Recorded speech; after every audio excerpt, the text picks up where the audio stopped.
श्री स्वामी समर्थ. स्वामी महाराज तुमच्या सर्व चांगल्या इच्छा पूर्ण करो ही स्वामींच्या चरणी प्रार्थना करते आणि आजच्या या नवीन व्हिडिओला सुरुवात करते.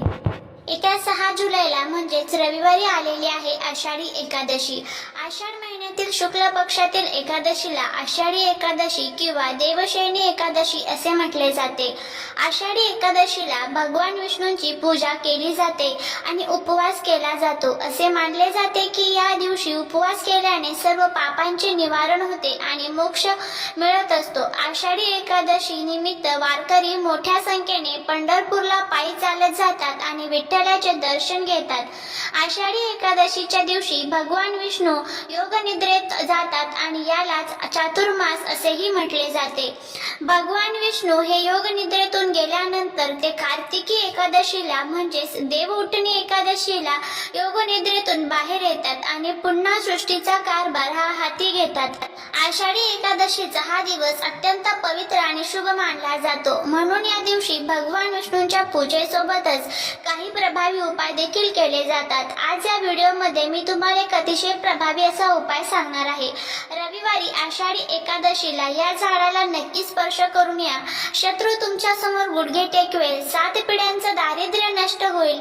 कितीही कठीणातील कठीण इच्छा ही पूर्ण होईल. आणि तर असे कोणत्या झाडाला स्पर्श करायचा आहे, हा उपाय कोणत्या वेळेत करायचा आहे याबद्दलची संपूर्ण माहिती आज या व्हिडिओमध्ये मी तुमच्या बरोबर शेअर करणार आहे. त्यामुळे तुम्ही हा व्हिडिओ स्किप न करता शेवटपर्यंत नक्की पहा.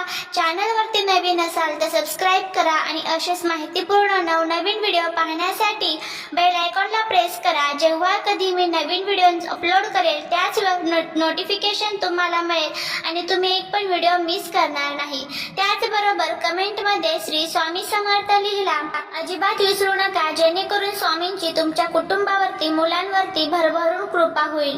मी तुम्हाला जो हा उपाय सांगणार आहे तर हा उपाय आपल्याला आषाढी एकादशीला करायचा आहे. दिवसभरामध्ये तुम्ही कधीही हा उपाय करू शकता. आषाढी एकादशीच्या दिवशी वातावरणामध्ये सकारात्मक लहरी खूप जास्त प्रमाणामध्ये सक्रिय असतात. सगळीकडे विठ्ठल नामाचा जयघोष चालू असतो. त्यामुळे वातावरणामध्ये सकारात्मक लहरी जास्त निर्माण होतात आणि म्हणून या दिवशी केलेली सेवा उपाय हे खूपच प्रभावी ठरत असतात. या उपायांचा आपल्याला निश्चितपणे फळ प्राप्त होते. जर भरपूर दिवसापासून तुमच्या मनात एखादी इच्छा असेल, प्रत्येकाच्या मनामध्ये काही ना काही इच्छा ही असतेच, अगदी माझ्यापासून ते तुमच्यापर्यंत, आणि आपल्या प्रत्येक इच्छा पूर्ण होण्यासाठी आपण आपल्या आयुष्यामध्ये भरपूर प्रयत्न, कष्ट, तडजोड करत असतो. परंतु कधी कधी कितीही प्रयत्न केले तरीही, कष्ट केले तरीही आपल्या प्रयत्नांना यश मिळत नाही आणि आपली कोणतीच इच्छा पूर्ण होत नाही. आपली कोणतीच गोष्ट आपल्या मनासारखी घडत नाही. आणि म्हणूनच आषाढी एकादशीला जर आपण या झाडाला स्पर्श करून आपली इच्छा व्यक्त केली तर आपल्या मनात कितीही कठीणातील कठीण इच्छा असेल तर ती नक्कीच भगवान विष्णू पूर्ण करतील. तसेच तुम्हाला तुमच्या आयुष्यामध्ये एखाद्या शत्रूचा वारंवार त्रास होत आहे, असे शत्रू हा गुपित आहे किंवा शत्रूचं नाव तुम्हाला माहित असेल, परंतु शत्रूमुळे तुमच्या आयुष्यामध्ये अडचणी निर्माण होत आहे, शत्रूमुळे तुमची प्रगती थांबलेली आहे, तर असा शत्रू दोष देखील नष्ट होण्यासाठी हा उपाय खूप प्रभावी मानला जातो. तसेच तुम्हाला सतत पैशांच्या आर्थिक अडचणी येत असतील, तुमच्याकडे पैसा टिकत नाही, तुमच्या कष्टाला, मेहनतीला यश मिळत नसेल, तर आर्थिक अडचणी दूर होण्यासाठी देखील हा उपाय प्रभावी मानला जातो. आपल्या वास्तुशास्त्रामध्ये असे काही झाडे झुडपे आहेत आणि सांगितले जातात त्यामध्ये देवी साक्षात लक्ष्मी, देवी देवता निवास करत असतात. विशेष स्थितींवरती या झाडासंबंधित आपण काही उपाय जर केले तर देवी देवतांचा आशीर्वाद आपल्याला प्राप्त होतो. त्या झाडांमध्ये असलेली दैवी शक्ती ही आपल्याला प्राप्त होते. यामुळे आपल्या आयुष्यातील सर्व अडचणी दूर होतात. आणि एक दैवी शक्ती असलेले झाड आहे ते म्हणजे केळीचे झाड. केळीच्या झाडाला धार्मिक दृष्ट्या खूप महत्व आहे. हे झाड भगवान विष्णू आणि माता लक्ष्मीचे प्रतीक मानले जाते.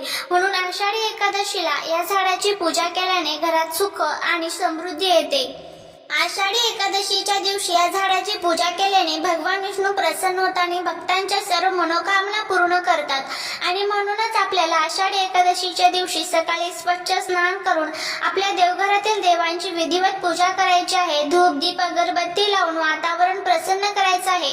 आणि यानंतर तुम्ही हा उपाय दिवसभरात कधीही करू शकता. उपाय करण्यासाठी तुम्हाला एक तांब्याचा कलश घ्यायचा आहे. त्यामध्ये शुद्ध पिण्याचं पाणी असतं, तर त्या पाण्यामध्ये तुम्हाला थोडीशी हळद टाकायची आहे.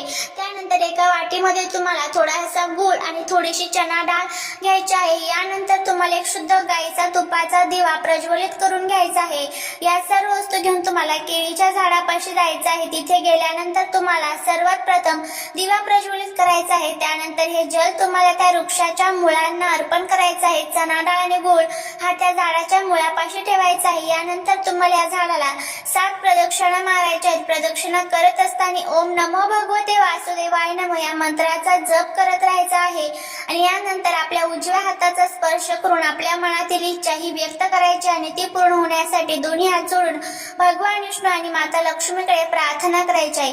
यानंतर जिथे आपण हे जल अर्पण केलेले आहे तर तिथे थोडी माती ओली असते तर त्या मातीचा एक टिळक आपल्या कपाळावरती लावायचा आहे. हा झाडाला स्पर्श करून हा उपाय करायचा आहे. आता त्यानंतर पुढचे झाड आहे ते म्हणजे आंब्याचे झाड. आषाढी एकादशीच्या दिवशी आंब्याच्या झाडाला विशेष महत्त्व दिलं जातं. या झाडांमध्ये सुद्धा अनेक देवी देवतांचा वास असतो. तसेच माता लक्ष्मी आणि भगवान विष्णू देखील या वृक्षांमध्ये वास करत असतात. म्हणून तुम्हाला एका कलशामध्ये पिण्याचं पाणी घ्यायचं आहे किंवा पावसाचं पाणी घ्यायचं आहे. त्यामध्ये हळद टाकायची आहे. एक दिवा प्रज्वलित करून घ्यायचा आहे. त्यानंतर 2 अगरबत्त्या घेऊन तुम्हाला आंब्याच्या झाडापाशी जायचं आहे. तिथे गेल्यानंतर सर्वात प्रथम दिवा प्रज्वलित करायचा आहे. हे जल त्या झाडाच्या मुळांना अर्पण करायचं आहे. त्यानंतर 2 अगरबत्ती लावून घ्यायच्या आणि त्या झाडाला 7 प्रदक्षिणा करायच्या आहेत. प्रदक्षिणा करत असताना जिथे तुम्ही हे जल अर्पण केलेलं आहे म्हणजे झाडाच्या मुळाकडे तुम्हाला नजर ठेवून त्या प्रदक्षिणा करायच्या आहेत. त्यानंतर त्या झाडाला स्पर्श करून तुमची मनोकामना इच्छा व्यक्त करायची आहे. पुन्हा दोन्ही हात जोडून ती इच्छा पूर्ण होण्यासाठी प्रार्थना करायची आहे. तुम्हाला मनोभावे प्रार्थना करायची आहे. यानंतर पुढचे झाड आहे ते म्हणजे पिंपळाचे झाड. आपल्या हिंदू धर्मामध्ये पिंपळाच्या झाडाला अनन्यसाधारण महत्त्व देण्यात आलेलं आहे. या झाडामध्ये साक्षात भगवान विष्णू देवी लक्ष्मी निवास करत असतात. या पानांमध्ये देवी लक्ष्मीचा वास असतो. खोडांमध्ये भगवान विष्णूंचा वास असतो आणि म्हणूनच एकादशीला पिंपळ वृक्षाची पूजा ही आवर्जून केली जाते. उपाय करण्यासाठी तुम्हाला एक तांब्याचा कलश भरून घ्यायचा आहे. कलशामध्ये शुद्ध पिण्याचं पाणी भरायचं आहे. त्या पाण्यामध्ये एक गुळाचा खडा टाकायचा आहे. त्यानंतर एक दिवा तुम्हाला प्रज्वलित करून घ्यायचा आहे. तुपाचा किंवा तेलाचा घेतला तरीही चालेल. तुम्हाला झाडापाशी जायचं आहे. तिथे तुम्हाला दिवा लावायचा आहे. त्यानंतर हे जल अर्पण करायचे आहे. झाडाच्या तुम्हाला 7 प्रदक्षिणा मारायच्या आहेत आणि झाडाखाली तुम्हाला बसून ओम नमो भगवते वासुदेवाय नमः या मंत्राचा जप करायचा आहे.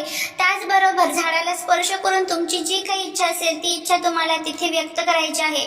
अशा पद्धतीने हा अगदी साध्या सोप्या पद्धतीत हा उपाय आपल्याला या आषाढी एकादशीच्या दिवशी करायचा. हे जे छोटे छोटे आपण उपाय करत असतो त्यावेळेस त्याचे जे फायदे आहेत ते आपल्याला खूप मोठ्या प्रमाणामध्ये होत असतात. त्यामुळे हा जो उपाय आहे तर तो तुम्ही करून बघा. नक्कीच तुम्हाला त्याचा जो फायदा आहे तर तो बघायला मिळेल. जीवनातील सर्व शत्रू दुःख दारिद्र्य अडचणी हे दूर होतील आणि भगवान श्री हरी विष्णूंची आपल्यावरती कृपा प्राप्त होईल. झालेली सेवा ही महाराजांच्या चरणी रुजू करते. व्हिडिओ जर आवडला असेल तर लाईक शेअर आणि सबस्क्राईब करायला विसरू नका. भेटूया पुढच्या एका छानशा नवीन व्हिडिओत एका नवीन माहिती सोबत. श्री स्वामी समर्थ.